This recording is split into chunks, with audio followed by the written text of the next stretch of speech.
I want to tell a story real quick about how the prosecutors tricked me in yesterday's jury trial.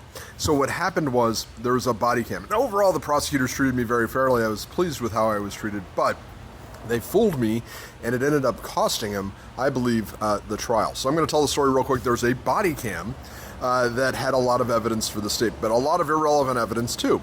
They tell me, they look at me, and when I come in and they're like, hey, we have the redacted version of the body cam. They'd taken out the irrelevant portions. I watched it. I spent the whole time while we're waiting for the jury trial to start watching that video. And I watched the video. I noticed a couple other places that they should have taken out. I asked them to take it out, and they agree. They said, yeah, we're going to take that out also. They take it out, they bring it to me before trial, and they're like, hey, I know it's almost, trial's about to start, but here's the final redacted version. I said, great, I'll take a look at it before we admit it. And they said, fine. So we did that. So we start the trial, and in my mind, I'm thinking they're going to admit this body cam because they've redacted it twice. Why spend the time and energy redacting the video if they're not going to bring it in? So I make my opening statement based on the body cam coming in, right?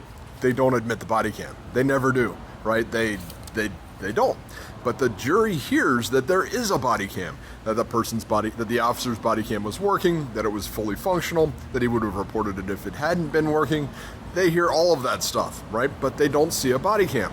So the state rests, and when the state rests, the jury reacts. They're like, that's it? That's all you have?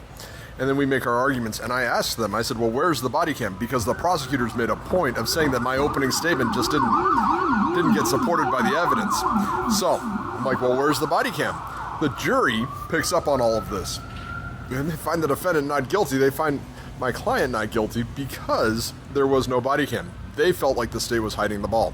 So it was interesting. They fooled me and were successful in that, but not successful in winning the trial because they fooled me. Very interesting.